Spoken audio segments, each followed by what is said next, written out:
What is up, y'all? It is your host, Rennie, and you're listening to another episode of the Call Me Crazy podcast. All right, whenever you're ready, just let me know. All right, should I be looking at the... I forget that this is really matcha-y. Let me know if there's any green in my teeth. You're good. Whatever you feel. Like, if you feel like playing with the camera and like looking at them during a certain time, if you feel like just like engaging and having a conversation with me, the visual aspect is like definitely secondary. Like, I feel like podcasts should be consumed like without a visual aspect, but there's people like me even who like appreciate it from time to time. That's how I watch, so. Yeah, so especially like just to get like the vibe. It's so funny because I've had someone say, oh, I've listened to a podcast and I was dying to know what so-and-so looked like, so I had to look, but that was like after they listened to the whole thing, and they were like, he didn't look at all like what I thought he'd look like. Yeah. So it's kind of like a fun game to play. But yeah, it's just secondary. So I always say, like, if you want to pretend like it's not there, pretend like it's not there, whatever. Okay. Whatever works for you. Do you have like a introduction, or how are you doing this? I do have an introduction. I'm actually implementing a new introduction today, right here and now. And it is to tell all y'all lazy folks to leave a rating and review, because I think we're almost in the 40th episode range. Wow. And I have not taken the time to say, hey, can y'all leave me a rating and review? I never say it. I think I put it in while editing in like the last episode, but it is now my duty as, my own producer to tell you all, please leave a rating and a review. You can leave a rating and review on Apple Podcasts, and then you can also go to Spotify and leave just a rating. They don't have a review button. YouTube comments would be great, but if you were going to take time to do if you only have time for one, I would go to Apple. I'm definitely trying to get some sponsors on here very soon, just to help out with the costs, and it takes a lot of time. So if you guys could just share a good word, even constructive criticism, like leave a stellar rating, 5 out of 5, and tell me what I can do better, I would love that. So it's not only kind words that I'm looking for, but yes, that is the new intro. Now we're going to be telling the people. You heard it here, folks. You heard it here. So other than that, I'll just go ahead and explain the current season/series that we're in right now. This is the Who is Rennie series, and I'm bringing people together to interview me because, again, we're up into the 40s, and 40 episodes in, and you haven't been interviewed. So. Right. I think I've done like 3 solo podcasts, but I've definitely been focusing on other people's lives, their stories, their businesses, their brands, whatever it may be, and I love doing it. But I'm like, all right, I think we need to hit pause and let y'all know a little bit more about me. So I have Will here today. Will, did you go to Turner River too? I did go to Turner River. Okay, yeah, so... What year did you go? Oh, do you remember how old you were? No, I don't remember what year, but that was when I first moved to Connecticut, was for middle school. So I moved, I think my 5th grade graduation was like 2010? 2010, oh wow. Yeah. Okay, no. No? I was in middle school by then, like at the end of, I think I was in 8th grade, yeah. Oh, okay. 8th and 9th grade. So we missed each other in every school that we've been in the same school together? No. How do we know each other? So. I think it's probably like 3 years older. I think I might have met you for sure at like local events in Stanford. I think I bumped into you at like a school fair or something, like the city fair. Yeah. I remember that. And you were friends with a couple of guys that I knew, like Bradley and Alex. Yeah. So All right. I think that's how I met you. So how old are you? I'm 26. 26. Okay, yeah. So exactly 3 years older than me. Okay. Yeah.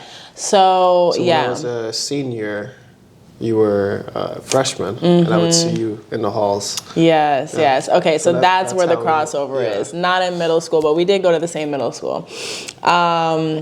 So yeah, I know Will from around the way, and we reconnected when I started coming to this very new. How old is Irby? So It's I think it's like 3 years old. okay, yeah, so fairly new. Fairly new, and I hate the that town. I said like I think because I'm currently employed by Irby, so to say I think is like a bad. It's a bad look on Representation. yeah, it's like I work here, but like I think it's like 3 years old. Meanwhile, it's probably been here for like 10 years. No, it has No, absolutely for sure not. for sure Definitely under 5. But Irby is a, really new complex to Stanford. I mean, they're building Stanford. They're knocking it down and building it back up. Stanford's on its way up. It really is. I feel like every time I'm here, something is different. And I only live like, a couple towns away at this point. But every time I come here, something's new. Like I remember the big change when I came down here, like recently was, I was like, the mall is painted? Yeah, exactly. Who painted the mall? I was so confused. I was like, I thought that, first of all, this mall has been dying for a slow death. It's a slow death. For like the past 10 years. Aeropostale has been having like a closing sale every other year for the past like 10 years. Every day it's a new sale. I'm just like, okay. So yes, we were here at Irby. Me and Will reconnected because Irby has actually a public space. That's also a cafe. So it was Roost. It, like everything is changing, it is now Turning Point Roasters. And so I used to work there a whole ton. When I first started my business, I took a lot of meetings there with, prospecting clients. And, Will's always serving me up some matcha or some chai. And here we are. And here we are today. So Will is super smart, and he's always, I feel like you're always on like a new either trip or venture or something that has to do with like continued education. Like you're constantly like educating yourself. Yeah, I love to learn. I feel like if you're not learning something, if you don't wake up every day and you're like, oh, I want to learn this, or you're not excited about life and the world around you, I just feel like that's such a, like what a waste of your life, Like you have to continue to learn, whether it's in school or anything. You have to build that like mental like plasticity, For just sure. let your brain just grow. Yeah. And it builds more compassion as well. Yeah. I think that's why we were able to like connect so well even after years apart, because I think we're two people that love to learn and are curious about not only life around us, like whether it be like nature or animals, but also about the human connectivity. Yes. I think that's why. So I'm like so honored to be here on your podcast, and honored to be one of the many guests that are getting the opportunity to interview you, and hopefully I can do a good job for you all, and we could create some amazing piece of entertainment, but also make it knowledgeable and impactful and educational. Yeah, so love it. Yeah. All right, awesome. So let it rip. I mean, this is your floor. It's kind of funny. I'm like just like sitting back. Yeah. So I thought we could start today's episode with, I have like 5 different sections, and section 1 is called a happiness audit. So I want to figure out like what makes like Rennie Hunter happy. So what were you doing at the time you felt like the happiest, like recently? I was traveling, I was working, I had a really great routine. I feel like anytime I think about myself being happy, it's always warm. Like the season or wherever I am, like the climate, it's definitely warm. The sun is beating down on me. It's funny because I was talking to my therapist about this morning, and I feel like this winter has been definitely a little darker than most. Don't know really why, but Maybe it's because I had such a great like summer and spring, like more than I can ever remember in my life. Like I have a solo episode that says 2022 was the best year of my life. And, you know, for many years of my life, I couldn't say that. So I feel like because it was such a high, that this winter was like, yeah. Yeah, no, I get that. So why was 2022 like the best year of your life? Like what happened? So I got out of my toxic relationship, which was like 3.5 years of my life prior to that. Okay. So yeah, I was very single for the first time ever. And by very single, I mean like no flirting, no sex, no like anything. Like I was just very about my business, my family, my friends, my dogs, like everything. I was just nurturing everything besides love, like in my life. Like I was just, everything felt like it was in such harmony. And just taking that step away of like being interested in having a crush and being like, oh, when am I gonna see them again? It just felt like very just peaceful to not even be thinking about those kinds of things, which is like, it can be a very exciting part of like the getting to know someone process is that like, oh my God, I've got butterflies and all these things. You make me so excited. Exactly. Yeah. But I just came from like having like feelings in my stomach all day of just like anxiousness because of the relationship that I was in, that I was like, I don't want to feel nothing about no one. Yeah, exactly. I get that. You just wanted to kind of detox yourself of that. Exactly. Wow. So I felt like, you know, I was a better friend, I was a better daughter, I was a better cousin, I was a better, you know, god sister, I was a better everything, just because like there wasn't someone who was out to ruin my day. And like, I don't mean to villainize this person, because although like he did some very horrific things to me, it's still someone that I really love and like who I've also said horrific things to and done like terrible things to. I always just want to say that because, again, like through learning about people, like hurt people, but there's so many like layers to that, right? And like there's so many reasons why, and I just always hope he like finds some serious help, because like that's what I did, and that's what got me out, to get you out of that, and that's what like makes me like stable, like more stable than I've ever been to this day, is just like having my weekly therapy sessions and just, you know, living a healthier life mentally and physically. Yeah. So you found peace in just working on yourself and taking that time to build yourself. And you mentioned the word routine 3 times, like so far.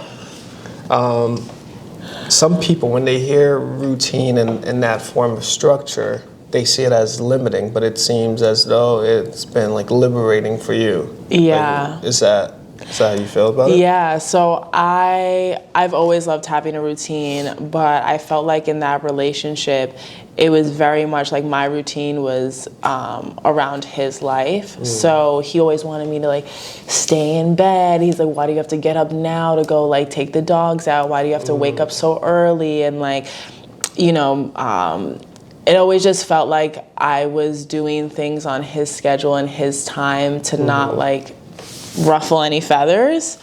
And now I get to wake up between like 5 and 6 a.m. Like, you know, sometimes I even sleep until 7 a.m. But like, that's me. Like that's. Sometimes she sleeps at 7 a.m. That's sleeping in. Yeah.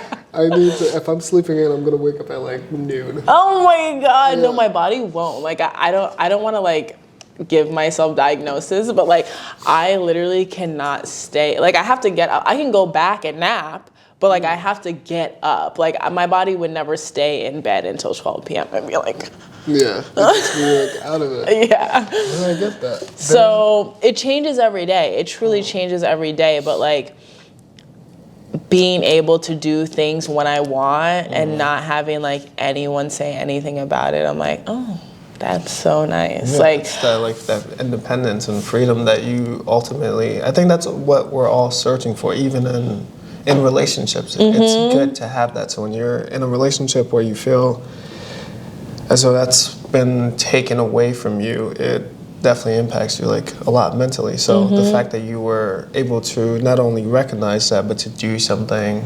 about it, and to turn that around and use it, you know, as a source for good. Yeah. Is a testament to you. Yeah, like I can go to sleep at 7 p.m. without someone saying I'm like out sucking someone's dick. Like I literally would like fall asleep. Yeah, I would fall asleep at like 6 p.m. and he'd be like, no one in the world our age is falling asleep at 6 p.m. You must have been doing like all this like list of things and people and whatever. And I'd have like 32 phone calls and 15 texts. And yeah, it was crazy. But now I can go to sleep. Like no one's like, you know, checking for me. Like, and it was funny, I used to wear a Fitbit, and on the times that I would wear it, I would forget to take it off. I would actually have a viable piece of information to like combat him saying like I wasn't asleep, and even still he'd be like, yeah, I just think it's still weird. Oh man, for anyone listening, for any women listening, if you're in a relationship and that's happening, please leave. Follow Rennie's lead and just leave. And honestly, don't follow my lead. Leave at the yellow flags, because I started trying to leave when they were ox blood red, and to the point where like my safety, my family's safety, and you know, my job security was all being threatened. So your family safety and your job safety. My safety, my job security. He was always trying to hold back. That far. Yeah. Wow. He would say like, you know, I'm gonna show up to your clients, you know, and I'm gonna, you know, raise hell. Oh my goodness. I know where you brought me to all your family's houses. Like I know where they all are.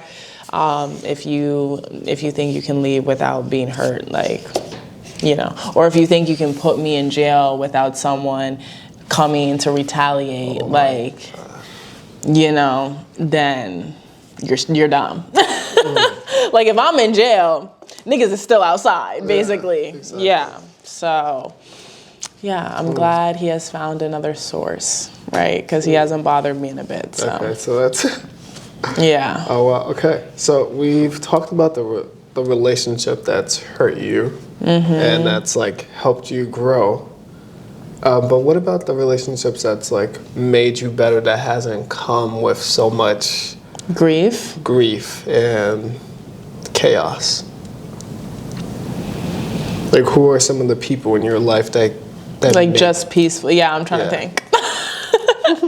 Because like no shade, no tea, like my family, there's a lot of trauma within my family, right? Like I didn't grow up with both parents. Me and my father have a very strained relationship.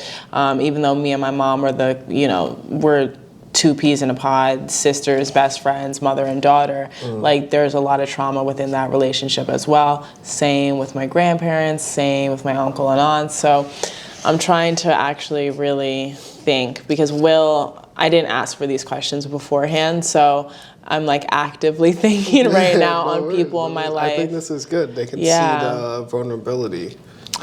I would say like a lot of my girlfriends, like they come without any drama. Like I definitely pride myself on the fact that like I know some women like 20 years older than me who have drama within their friend group, you know, active drama. That's just a normal thing. But for me, it's very minimal. So I definitely think like all of the relationships that I've had prior to leaving that relationship and have stuck with me, I've been able to foster those and be a better friend. So I've got Jasmine with an I, Jasmine with a Y. I've got Samsara. I've got, I'm trying to think, Sophia. Sophia's been my best friend since sixth grade. Seeing you guys together. Yeah. So, you know, she's always there. But there's definitely some friendships that I have that like, I mean, even with me and Sophia, like that was a friendship that I lost during my time with that person. So like there's not like actual trauma, but like there's layers to that relationship. But yeah, I'd say like if I can think of like anyone who just like creates a space of peace without any like baggage per se, it would definitely be like my girlfriends for sure. Well, for anyone that's looking to strengthen their like friendships and to develop that, because I think it was the word foster that you used. How do you foster these amazing and meaningful relationships? Like how are you able to hold on to that even after you lost a friendship with Sophia to get it back? Just honesty. Like I just hit her up one day and I was like, hey, listen, I miss you.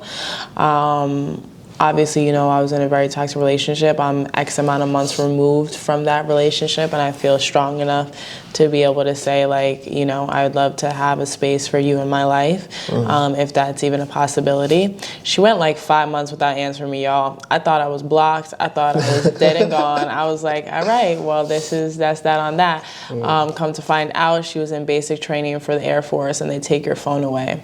And so she got it back on Thanksgiving that year, and then she was like, Ren? Question mark? And I was like, yeah, like obviously. And she was like, oh no, like I haven't had my phone in months. Like this is a new phone. I didn't know if it was your number or not.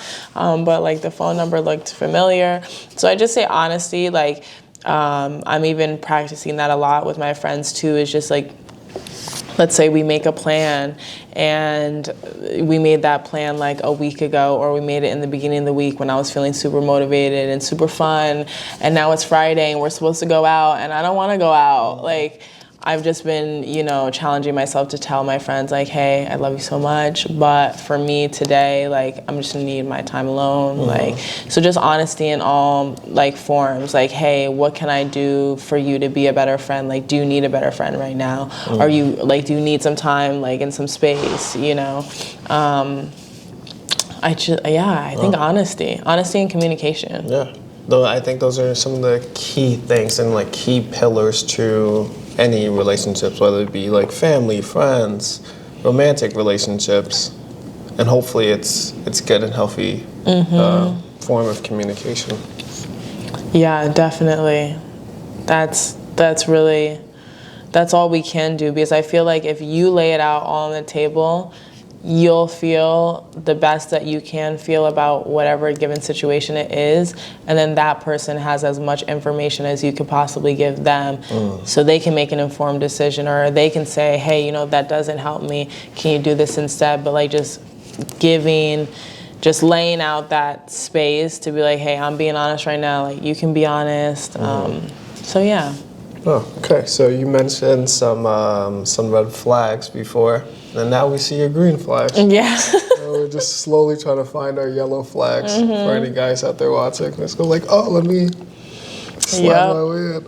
I think that's a really funny part about like what I've done for the past over 10 years, almost 15 years. Like I've been creating content since 2010 and putting it out on the internet since 2010. Jeez. So I think it's very interesting, like that at any given moment, someone can learn like a lot about me and almost like infiltrate my bubble in a sense, if they really wanted to. So yeah, because they just have so much information that's out there. Right. I just think like I do this to help others. I do this to help myself. I do this because I love content creation and diving deep. But it is, I think about it from time to time when I ponder getting out into the dating world. I'm like, I hope the person that like I, you know, start dating doesn't do a deep dive and would just like rather get to know me from me, like instead of the source, instead of information that you put out there. But I think that's one of the scary things. Scary, but it can also be beautiful by like you put so much of yourself out there that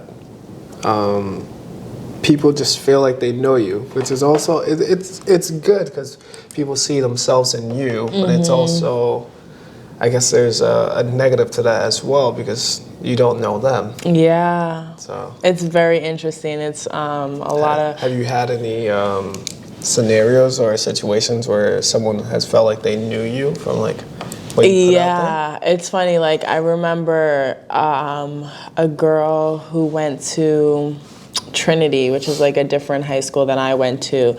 We reconnected after like, high school, college time. I didn't go to college, but like that college stage, we reconnected. We like collaborated. She did my makeup. Her name is Daniela.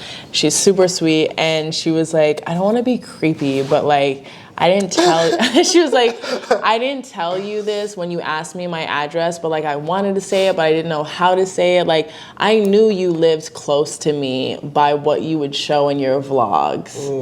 Like she was like, I knew like we lived close by each other because I like got there and I was like, oh my God, we literally live like 3 minutes away from each other, girl. And she like told me later, she was like, I didn't know how to like say it without being creepy, but like I didn't know exactly where you lived, but I knew where you lived. You knew where, so yeah. the general area. So I have definitely, I don't daily vlog anymore. I don't even like vlog anymore. I used to be a big fan of your vlogs. Really? Yeah, when I was living in Minnesota, I had an idea for like a YouTube channel. And I remember you shared a link to yours, and I was like, oh, okay. Like, I just went on trying to be a good friend. I was watching, I was like, oh man, these are good. Just watch the next one, and the next one. Stop and then after a while, I was like, man, I feel like I'm hanging out with you, but you don't know that. And then one day you messaged me because I think I shared something about a camera I wanted to get. And you're like, oh, dude, that's so sick. I have that camera. And I didn't say it, but I was like, yeah, I got that camera because you had it in your Amazon list. So I bought it. But I was like, yeah, man, thanks. Doing some research. I did no research. I was like, scroll down. What is she using? Yeah. Click what? Oh my God, that's so funny. I love to hear that though, because I really never know who is watching, right? It's just a number. It doesn't tell it's you just a who. number on the screen. So I love that. Yeah. Been a fan since day one. I love it.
productive, or I'd rather take any other time I have and just like be alone with the dogs and chill. Like I don't really find that much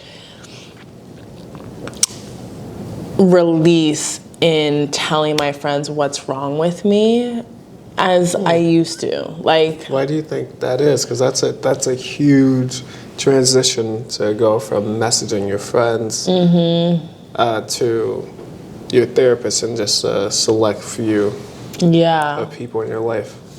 I just feel like it's like, isn't that like such a big part or a big component of friendships? Yes. Or would you disagree? And no, because like a lot of what I'm going through, my friends can't help with. So like old Rennie, probably the friends couldn't have helped with that either, but she kind of sought out validation. Like, yeah, you're mad. Yeah, you should be mad, girl. Like, but now I don't need that validation. You don't need them to validate like those feelings or what you were going through. And it's like, okay, but if you were going to be a part of the solution, then sure. But if it's not that, like, I guess like with my homegirls that I've known for like more than a decade, I'll sometimes like talk shit about my family with them because like that's fun. They know the rundown. They know who these people are. Like I don't have to, and that'll be like a release. Like hee hee ha ha. Like can't believe they're doing this. So crazy. Yeah. But when it comes to like business problems or other things that I know only I can help with or only someone. Like, for example, I have a client who's trying to run away from an invoice, and I had to hire an attorney. Now, every time my friends ask me, like, what's going on, I'm like, can I just give you an update when it's said and done? Like, when I'm done, like, whether I have to take her to court, whether I have to do, because, like, updating you wastes my breath, and it, like, drains me. Yeah. You know, it doesn't really help me. So I think like that's mainly it, where it's like if I don't have a resolution and you can't be part of the solution, like why are we talking about this? Why go into it? Right. But I don't want my friends to feel like they can't vent to me. Like you can totally vent to me. But for me, it's just like if I want to feel sorry for myself, I'd rather just like throw on a show, binge, be in bed. Yeah. No one around me just besides a dog. That time to just like be. Yeah. Okay, I get that. That's fair. And I think it's very healthy that you have that with like your relationship, and you still have that with like some people in your life where you can go to and share those things as well. Because I think everyone needs that. Like you need the friends that have known you your entire life. But I spoke about this with one of my friends recently. There are some friends that we've made in the last like year or 2 years that we're closer to than the people that we've known ever since we were young. But each relationship has its own value. And there's certain things I share with like my mom and my therapist that will go to the grave. And there's things I just keep to myself. So I think it's good that you know the people that you can go to. And yeah, like you it seems like you just have a system for yourself. Yeah. So that's good. Yeah, it's interesting. I had a friend tell me the other day, like, well, if you can't trust that friend with X, Y, and Z, why would you even be friends with them? I'm like, because all my friends do completely different things for me. And I think, like, everyone serves its own exactly. purpose. Like, I don't think every friend, like, and not to say that they're maliciously sharing my information, but some just gab it all day, like, and some stuff slip out. So to those friends, I usually just have fun with them. I usually just like go out, have a drink, dance, whatever. I don't think all friends need to be the catch-all. I don't think you need to like be able to tell all of your friends, all of your secrets. I don't think you need to be able to party with all of your friends and be able to sit in a library with all of your friends. I think everyone's different and like serves their own purpose. And I feel like I'm a well-rounded individual enough to be like, I have friends that I strictly work out with. I have friends that I like, you know, I know who I'm going to hit up to go on a hike. I know who I'm going to hit up to go, you know, to the Bronx and get ratchet, like, you know? No, I think that's important. I think for some people, they have this maybe a childlike way of looking at friendships. It's like, you're my friend, so we have to do everything together. Or you're my friend, so you need to know, you know, X, Y, and Z. But I think the way that you see it is more of a adult way of looking at friendships. And some people might even be upset with you for saying that you have just some people that you just party with. Yeah. And they might take offense to that. So for people out there who are watching this and don't know you, and they're like, well, she doesn't understand friendships, she's using people for like certain things, what's your response to that, to those people? I feel like I'm a certain type of friend to someone too. Like I'm definitely the grandma in my friend group, or even if it's not a group, like I feel like there's probably people who view me and are like, if I want to go out, I'm not calling Rennie. Like, no, seriously, because if you are going to have a night where you start at 10 p.m. and you're going until 3, 5 in the morning, like, I'm not your girl. That's not for you. No, that's not me. I don't know. I grew up in an industry and in an environment which led me, to not take a lot of things personally. Like I grew up as a child actor and model, so like I'd often go into castings, not get the job. Right? Like I would see sometimes women, like full-grown women, I'm like single-digit ages, they don't get the job and they're leaving the casting crying. I'm like looking at my mom, like, what's wrong with her? Well, Rennie, not a lot of people can separate the fact that even though you didn't get this job, you're still a great model. Even though you didn't get this job, you're still a great person. So, you know, I was built with a type of armor to like not take a lot of things personally. And, you know, you kind of detach from that when you're in high school and you're like developing and all of these different things that are happening. But I've definitely come full circle back to that. Yeah, like, not to say I don't care, but like, you know, like whatever friend I am to you, I hope I'm a good one. Like, whatever it is, I don't know. Like, I don't care. It sounds terrible, but like, I remember when FOMO was so prevalent in my life, and like I would go on Instagram and I would see people like having fun or like at a party and I wasn't invited, and I remember feeling like that, oh, like why wasn't I invited, or why didn't this friend group value me this way? And I left high school, never went to college, and I just started growing this like independence that has always been inside me, but you know, I feel like, you know, again, you kind of fade from that during, you know, your puberty era and like the years thereafter. But like, I'll look now on Instagram, I'm like, oh my God, I'm so glad I'm in bed with the dogs. Like, I just know myself enough to know that like, yes, I love to dance and I love hearing music super loud more than my JBL speaker could ever bump. But I never feel like I'm missing out. I always feel like I'm doing the best for me in the moment. And so you're doing what's best and appropriate for you. Exactly. So, you know, my friends know me. So if you're not an actual friend of mine, you think I use people, I don't care. No, I think that's good. That's the evolution of like friendships and people. And we learn that as we grow up, or at least we hope other people learn that. You mentioned child acting and modeling. Can you tell us more about that? Yeah. Like, what age did you start? Are you done with that, or is that something that you're still like actively in? Like, So, ever since social media came about, the modeling industry has changed a whole ton. So I feel like people's views on what a quote unquote model is very different now than to 10 years ago.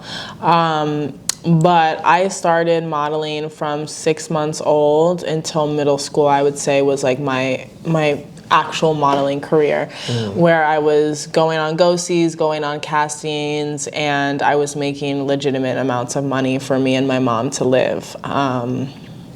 So yeah, 6 months old until about middle school, you know, it was a very big piece of my life. I would go into the city, and so I originally grew up in Queens, New York, and so, you know, you take the Long Island Railroad into Penn Station, or you could even take the subway from Main Street all the way into the city, depending on how you went. But we would go to castings, we would see photographers. I remember always like being in like rooms and like waiting. I remember when someone brought out like the first portable DVD player I've ever seen, and that was like, it was like, wow.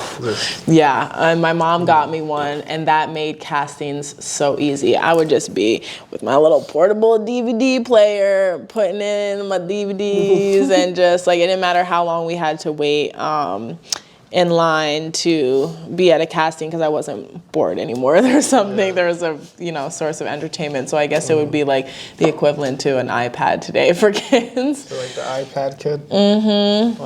Wow. So yeah, I mean, I just remember just being a cute little kid and doing all these different commercials and different magazine spreads. I mean, I have a whole like binder full of like my projects that have like been published and things like that. Oh wow, okay, wow. That, what a accomplished life, like so many things that you've done like at such a young age. Yeah. So, like just be in modeling, acting, producing, business.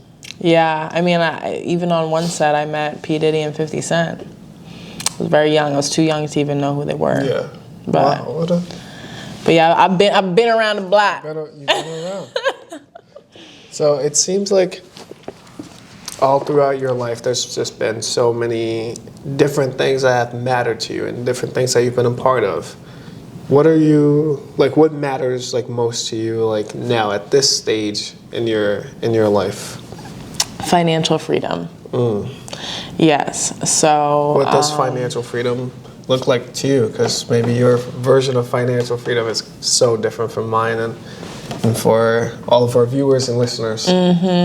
Yeah, financial freedom for me is having my money work for me and not against me. So having financial literacy, right? Like knowing how the world works and how money moves is very important to me, because that's something that's not taught to us in school. It's definitely not really prevalent in minority households, at least it wasn't in mine. And so just being financially stable, having a cash reserve for different things, you know, like I know a lot of people with dogs who don't have a certain amount of money is stashed aside just in case someone needs a hip replacement, right? So it ebbs and it flows, obviously, depending on where life takes me, but definitely continuing to acquire more money to be more comfortable. Like, I don't think money buys you happiness, but I think it allows you comfortabilities that having less than that, like, wouldn't, you know? That's true. You said that money wasn't entirely like prevalent in your childhood. Do you think that plays a role into like your desire to like hustle and to like be in business? How do you think 100%. that like impacted you? 100%. I think we were talking about it a little bit earlier. Like, I was always kind of fed this notion that money was something that doesn't grow on trees. Like you have like all these like little sayings that your parents would say to you, right? Money doesn't grow on trees. You got McDonald's money. I remember, you know, my mom always, and this is how she made sure there was a roof over my head always. So like I'm not trying to disparage her in any way when I say this, but like I remember if something wasn't on sale at the grocery store, like I wasn't gonna get it, even if it was like a package of raspberries. Like we'll wait until next week, like raspberries will be on sale. So I definitely think that over the years, and especially once I started being my own boss, I really found the falsities behind that kind of thinking and how that will continuously stifle your growth and the attraction that money will have to you. You'll repel money by not spending it, right? So Can you elaborate on that point? Yeah. So for me, like I remember like having money and always like holding it so close because I had this thought that if I let it go, that I would never get it again. And I feel like that barrier within your mind tells the universe there's no room for money because I'm holding on to this money. Exactly. Like more. Exactly. So I started spending money and letting go of it, and it was really hard for me because I saved up an X amount, and I was like, like what if a client like stops working with me, or what if the internet? I remember one day Instagram was down like a year or two ago, and I was like, did I just lose my job? Like it wasn't loading. Yeah, I was like at the granola bar, like, oh my god, I'm just gonna keep working on stuff because it's gonna come back. I'm like on Reddit, like, does anyone know what's going on? But then I was like, life is worth living, and if you're constantly telling the universe that, there's no room to spend money because there's not going to be more coming in, then you will stay that way. So I was like, you know what? Fuck it. I spent, close to $4,000 on a trip to Africa. That's something that I wouldn't normally do, especially like having acquired a certain amount of money. I was like, is it worth it? Should I be doing this? And it was the best time of my life. I would go on 10 more trips with that group of people. What was that trip in Africa like? What are some of the things that you did, and where did you go? What did you see? Yeah, so I went to Senegal, which is where I'm from. I'm West African. Oh, wow, I didn't know that. Yeah, so there's not too many ties to that side of my family, but I knew that much. And I went on a trip with Jet Black Travel, and those people are like still some of my greatest friends to this day. Alex, the owner, is such a great inspiration of mine. We actually did a podcast episode if you're interested in checking it out, people. It was a goodie. And it was just so crazy because I feel like whenever I think about Africa and whenever I think about what was portrayed to me growing up in school, it was almost like, it's like the deserted wasteland. Yep. Like that's the Western, like, that's how they project and promote Africa. It's like this deserted, violent, like, space. Yeah, and so I was so pleased to get the about face experience. And obviously there's super rural parts of Africa, but there's also incredibly advanced parts of Africa too. So it was great to see that. And in Senegal, in Dakar, you get both. Like, you will literally be driving in like the middle of, like, I guess you would say like downtown Dakar, and there will be, taxis, there will be Land Rovers, there will be regular cars, and then like you'll go on a side street and there's someone literally riding on the back of a horse with like 2 planks of wood on the horse. Like it's so polarizing all in the same space, but it's awesome to see. It was eye-opening to say the least. And I made, like I said, all the people I traveled with, we had such a great time. I'm very antisocial, and so to have put myself out there like that was a really great challenge for me. I'm very proud of myself for doing it. Before you were telling us about your trip to Africa, and right before that we were talking about money. So that's like one of the things that money can afford, this like a certain lifestyle and give you so many opportunities to do so much more with your life. Outside of money, what are some other things that like matter to you most, like now? Well, my dogs are always, number one on the list. They are the first thing that I tend to when I wake up and the last thing I touch before I go to sleep. So they are, my constant motivators for life. And again, like, I don't want to sound money hungry, but a lot of the things I want to do in this life have to do with money. Like, money plays a role, right? So the image of me one day owning multiple businesses and never having to touch social media again, like that comes with money, right? Someone will take care of my presence. Content will still continue, be, like, produced, but I don't have to take on that mental weight of having to be on a platform that is designed to be addictive and destructive to your psyche. If money wasn't a thing, like if you had that money and you had those resources, what would you do? What are some of the businesses that you would go into? Or just anything, not just business. Yeah, animal conservation, helping animals, fostering animals. Like, I always see this vision of myself with a big plot of land, having like a thriving fostering of dogs business, partnering with people like my dog trainer who help dogs have a really fulfilled off-leash life, and just doing better for the world in that sense. I've always also wanted to create a better YMCA, a better Boys and Girls Club. So like when I was younger, before middle school, I moved here for middle school, I used to spend a lot of time in after school program, and that was the YMCA for us. So it was, I don't even know what would we do? I guess we would like do activities, do our homework, things of that nature, have a snack.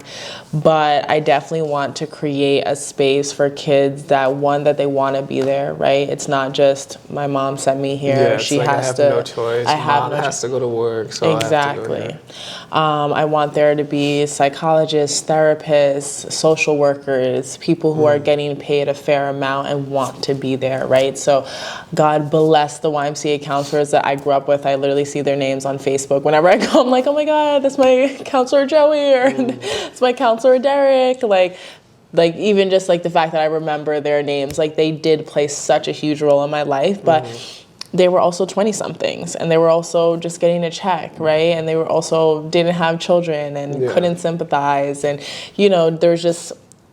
there should be people there who are being paid the right amount to be able to fulfill their job to the needs that these kids need. Yeah. So those are two ventures that I'm definitely excited to start once I get myself on the ground. I think like human beings are such a intrinsic part to like any organization and to life and to education. So you wanting to do that after you've had this like incredible life and you've done so much, and yet you want to like do stuff like that for others and even kids that you don't even know, to have those programs in place. It's kind of selfish though, because I always talk about like helping little Rennie. So like the version of me who was not helped in the way that I should have been, like doing it for her. Obviously I'm doing it for the kids who are going to reap the benefits of it. But it is, this, like, it's helping little Rennie inside. As a child. Yeah, for sure. And then also like in the same breath, the kids who don't have a voice, who don't financially have you know, the ability to get the care and the education that they deserve. Animals don't have a voice, you know. They're just brought here, right? They're just born, just like kids are just born. We didn't ask to be here. We're put into this world, and then society expects so much from us. Exactly. So they don't have a voice. I'm just trying to give a voice to the voiceless, and you know, there's a profit that can be made from that, and you know, a business that can be had from that, and you can still do good and pay people and get paid, and you know, so I definitely want, again, just having your money work for you. Like, there's a lot of people who have to write off X amount in charity for their tax dollars and things of that nature. So like, yeah, I'm gonna go out and find those people, and they're gonna invest in my Better Boys and Girls Club. Hello? Invest in your endeavors to like make the world a better place for little Rennie. Exactly. What makes you happy now that wasn't such a big deal to little Rennie? Like when you were younger, like. That's a good question. What makes Rennie happy now that wasn't a big deal to little Rennie?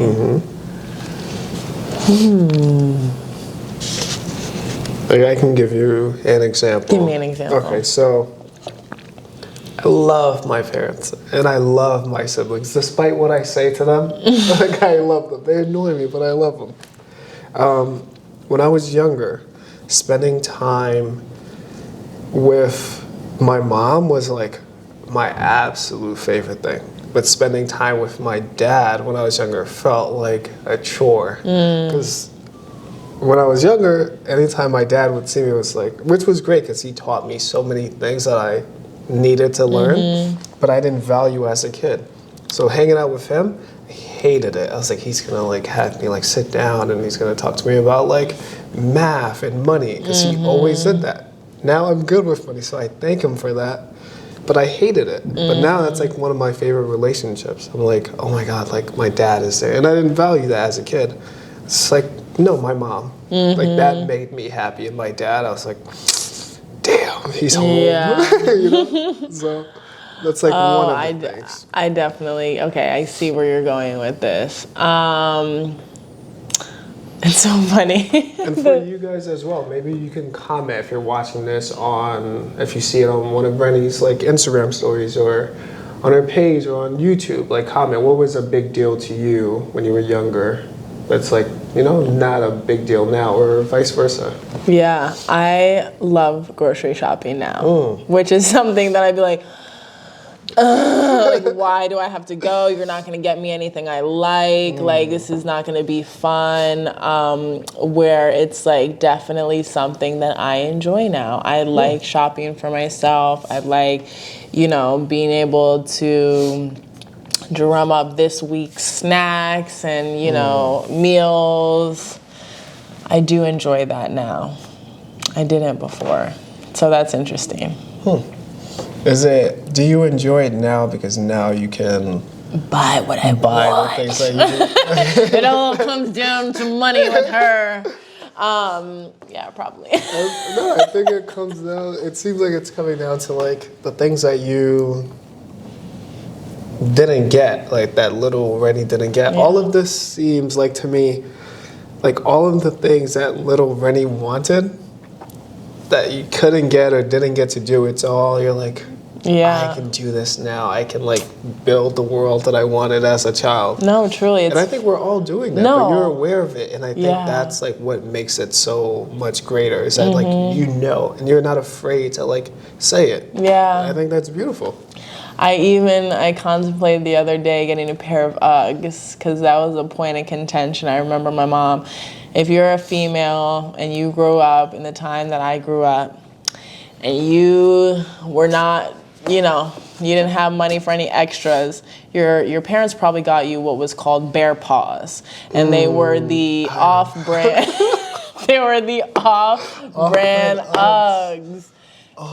And I contemplating I'm still thinking about getting a pair of Uggs, but it's so interesting now that like I can just buy a pair of Uggs right now if I wanted to. You can just go out and do it. I remember there was a period where it was like, that was like the northeast like uniform for like all girls. It's like sweatpants, like gray sweatpants, and a pair of Uggs, and maybe some like an Abercrombie and Fitch hoodie. Exactly, or like a Vineyard Vines hoodie. You're like, I'm that girl. Yeah, I'm that girl. Yeah, for sure.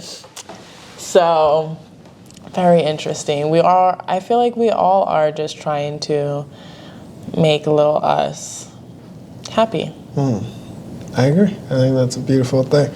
So I wanted to ask you, but we kind of like veered off it. But no, we've talked about it like indirectly. But there is this Japanese term. It's called ikigai, and there's 4 components to it. It's your passion, your vocation, your profession, and your mission. So it seems like creating content and helping people is something that you're passionate about, and your vocation is you're clearly great at motivating people, at talking to people, and like creating content. Wait, I'm gonna stop you there because I kind of remember the definition of vocation, but I also kind of don't. So I feel like maybe others don't either. So what is the definition? Okay, so it's your vocation would be something that you're good at doing. So it could be like easily good, or like you train to be good? It could be both. Okay. Yeah, and then then that follows by like your profession. So like it could be something that you've learned and you're like, okay, I'm gonna like use this and make money from it, or you're just good at it and you just went to it. Right. So. Okay. Yeah. Got it. And then the 4th one is like, what does the world need? So you have your passion, your vocation, your profession. And I think you kind of touched on it, but I wanted to see if there's more to it. Like, what is your mission?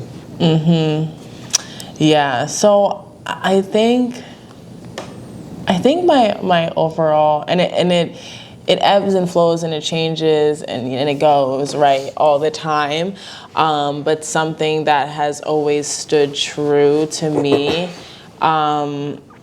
is just making the world a better place in ways that I see fit and can be done under my umbrella of things and skill sets and resources, and also exploring the parts of life that I care about and I want to get into. So like a lot of my friends are like, Rennie, how did you get into podcasting? Like, I've always wanted to create a podcast, but I never knew how. I started. I literally just started. I started back in 2020. I had an Audio-Technica microphone that was like crappy. I had one camera. I don't even think it was the M50. I think it was a camera that had, way less quality than this one. And I just started, obviously it's come with years of being in front of the camera and like editing my own content and doing things. So it's all kind of led me to this place. But if I'm interested in something, I'm gonna do it. Like, I wanna write a book this year, so that's what I'm doing this year. Well, I'm writing a book, I'm publishing a book. Just go and do it. Yeah. I think that's one of the most like fascinating things about you. So before we started recording, we were talking about how you used to be a personal trainer, personal training podcast, now a book. Yeah. It's just like, if you want to do it, why not? I've always known, like, every time something bad has ever happened to me, I'm always like, it's going to be in the book. It's going to be in the TED Talk. You know what I mean? I'm not yet there to that book, right? There's no autobiography coming out yet. Is it autobiography when you write it about yourself? Or is it, okay, got it. Yeah, it's a biography of someone who writes it about you. Okay. I was just making sure. No, I do the same. Yeah. I'm like, I use it wrong so many times. I'm like, fuck. Yeah, exactly. So I'm not to the point yet where I'm ready to write an autobiography. I feel like it's a little slap in the face to anyone who has. I'm only 23 years old. Like, relax. Yeah, and you have so much more. Like, you've already done so much, but I can only imagine like what life has in store for you. So I think when that time comes for the autobiography, I'm gonna know. Yeah, you're gonna know. But this one is definitely, it's educational, it's art, and it is something that I've always wanted to explore. People have always said, like, Rennie, I would take a modeling class from you if you provided one. And so this is kind of my way of doing that without teaching in class. So is it going to be solely focused on modeling? So it is. It's not, but it is. That's what I'm going to say. I'll tell you about it off screen, but I'm very excited about it. Exclusive. Yeah, well, it's going to be exclusive, the off air. But yeah, I feel like something that I've always noticed in my father is that he has really great ideas, but he never executes.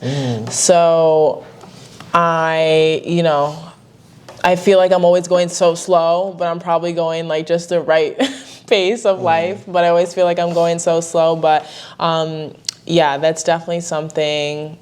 My friend who's helping me write the curriculum part of the book, she was like, I think you can do it in 6 months. And I was like, I'm gonna do a year. But thank you for that confidence. For your first book, I think a year is.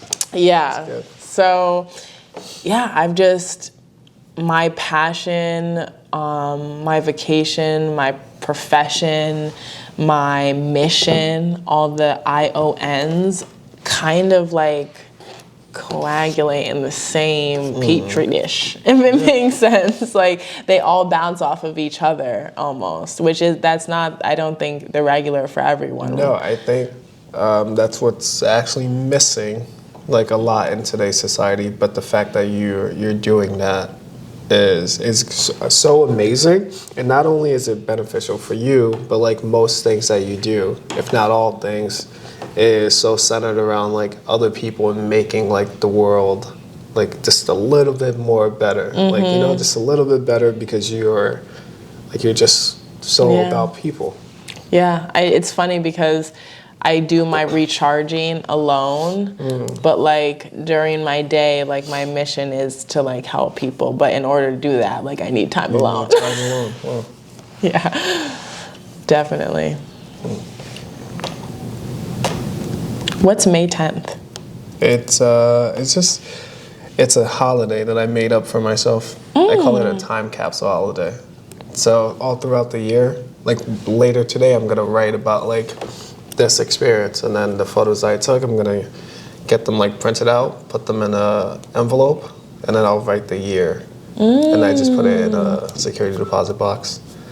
And then when I'm like, I don't know, like 60, 70 years old, I'm just gonna on May 10th. Yeah, I'm gonna take them all out, and that's so I gotta do a time capsule. So every May 10th, I take off of work, and I just deposit like that year's work. And then and when I get old and it's too much to fit in one box, I'm just gonna put in like a safe.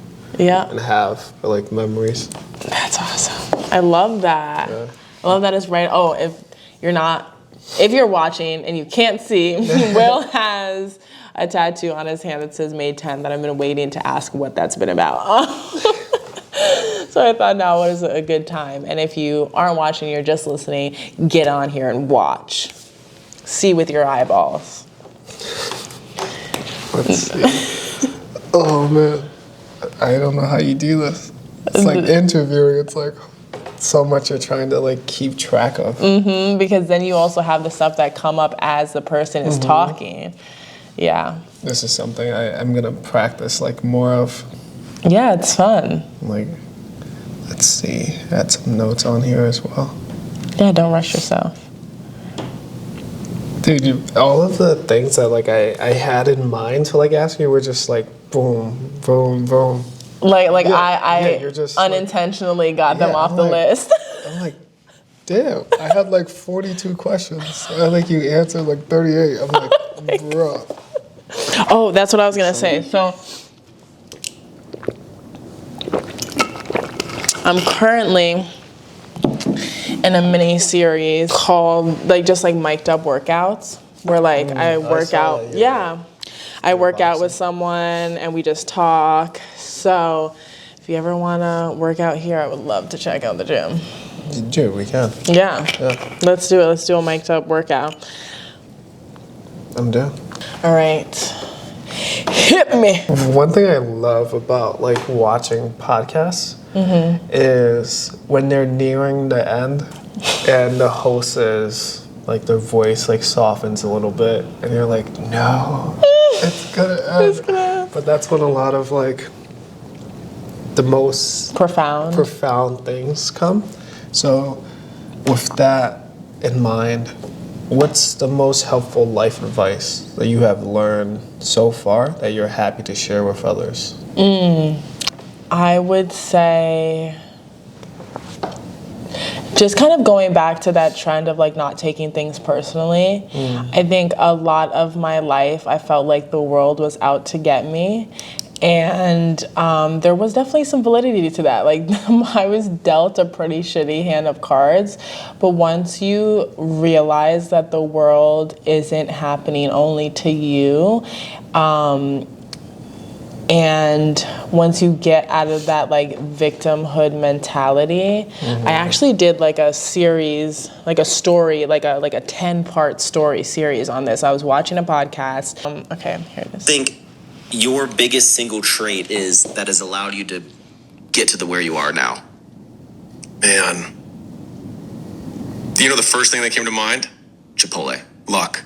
I mean, a little bit of luck. I mean, there's the luck skill. I got a lot of luck. Yeah? Yeah. Why do you think you're lucky? I was born in America. I was born to a higher SES income family. My dad was a doctor, and I was an only child. So I got personal training from a doctor on how to human. A lot of people don't have that. I was born genetically gifted for muscle. I put muscle on really easily. I can tell. I had a bilingual family, so French was my first language. English was my second language. When you're born, like I didn't pick that, I just got that, but it develops better language centers. So you're able to take on more languages faster, more easily. You have better vocabulary if you're bilingual or more. Words do you tell people who have the complete opposite upbringing as you? Well, that want to be you. Well, you stay in poverty until you learn all the lessons that poverty has to teach you. And the first two words that get you out of that is my fault. Okay, so that put words to everything that I've ever dealt with in my life, right? There were things in my life that were out of my control. But once you point the finger back at yourself and you realize, okay, this is what's out of my control and this is what's in my control, what have I continued to perpetuate in my life that is unnecessary? There was a level of misery that I brought into my adult life just because my childhood was so chaotic. And it's like, if you keep holding on to this baggage, the only person it hurts is you. So oftentimes I would have anxiety attacks, right? I would hit myself in the head. I would bang my head on like literally my steel hydro flask. Like I would scream to the top of my lungs. I would cry my eyes out. And at the end of it, as I started to age, I was like, who is benefiting from this, right? Not me. Who is being troubled by these actions? Not the person who hurt me, not the person who did a disservice to me, not my mother, my father who gave me all this trauma. No one. Who's in the car right now? Rennie. Whose car am I fucking up right now? Rennie's. Whose literal physical appearance am I fucking up right now? Rennie's. So I started realizing that the more you just point the finger at yourself, the better off you can become. And it's fun to be a victim. It's nice, it's warm, it's comfortable to be a victim. And, you know, even for example, my taxes, I've never done business taxes before, right? And I'm always like, oh, you know, I wasn't taught this. Minorities aren't taught this and that. These are all things that are true, but when are you gonna let go of that? And when are you gonna point the finger? Okay, so how do I educate myself? How do I start doing this? How do I stop the cycle? And just like continuously just flipping it back on yourself. Cause like, yeah, in actuality, you know, my godfather, and he's like not a person to say things like this, but he was like, if you ended up being a prostitute, no one would blame you, right? Like the way you were raised, you wouldn't expect someone of this nature to blossom out of the soil that was laid down there before you, but you did. And it was constantly just like breaking, like peeling the onion layers out of victim mentality, and I constantly still have to. Just like I said, debilitating depression, like I will sit there and be like, why me, you know, but you gotta just like pick yourself back up and be like, all right, what do I want? And what am I gonna do to get it? Because yeah, there's a whole bunch of things that could have been done for me in my adolescence that most people get, and especially in this area, Fairfield County, that everyone like is kind of like given this cushy foundation. Yep. Especially like with people like us who are like, we're in APs and we're in honors. And so we're not really like communicating with the people who are at our financial levels, like in the household and things like that. Like you're just, oh, Timmy's getting a car next week, like a brand new car at that. And he's 15 years old. He hasn't even passed his learners yet, but he has a car waiting for him in the driveway. So yes, we could mull over these things and think about them forever. And it definitely gets to me too, but I think that's one of the things that like sets you apart is you just, what is in my control? Now let's get up and let's attack that. I think that's something that a lot of people will benefit from. It's like one of those things, like another human being said that and had these experiences, and they're gonna hear that and they're gonna feel and they're gonna resonate with it. And I think that's one of those things that's gonna change some people's lives. Yeah, and I love that he shared it too, right? Because the person that I showed Will, who is on Max Truning's podcast, he is an able-bodied, white, cis male, right? So born in America, great genetics, 2-parent household, bilingual. So the only thing that he didn't mention was white privilege, right? Which is something that is big in this world and that he definitely benefits from. But I love that he was able to still express that. What would you say to someone who didn't have it all growing up? What could they do? And that resonated deeply with me. I was like, wow, this definitely applies to that part of the population, because I'm that part of the population. Like once I stopped being in my little victim hood, it definitely propelled me to greater heights. Yeah, I think one of the things with having that victim mentality is that it takes the ease off. It's not me that has to get better. It's society that has to conform to like my lack. It's everyone has so much. It's them, you know. We want to feel like that. I think that's such a human thing. We don't want to feel bad about our own actions. Yeah, we don't want to feel bad that like, yeah, luck plays such a big role in life. But we don't want to feel like we're unlucky. We just, you know, it's like, it's never you. But once you start taking responsibility, even if that, I think that's one of the things, like the dichotomy of like responsibility. You take it, even if it's not always necessarily on you, but you need to do that in order to like progress. It's like you gotta let go of like that, like self-compassion and that like wallow. It's like, no, you're responsible for your life now going forward. Like only you can take Little Rennie and blossom into Rennie of today. So thank you for sharing that with us. Yes. Thank you for allowing me to be here and to be one of the hosts. And I hope you guys watching and listening learned a thing or two, as I have. And there's so many things I'm gonna like take away from this conversation. Yeah, same, truly. So I definitely will be back. Will be back. He will be back. And I enjoyed this so much. Thank you for bringing us together, providing this space. It was beautiful. So if you aren't watching, I'd suggest this is definitely an episode that, is just beautiful in its own right visually. So thank you for having me, and I can't wait to have you back on again. Sweet. I'm looking forward to it. So I will leave everything and anything Will wants you guys to connect with down below in the description, any social platforms that he wants to share with you guys. And yeah, other than that, don't forget to rate and review. 5 out of 5. Thank you guys. See you next time. Peace.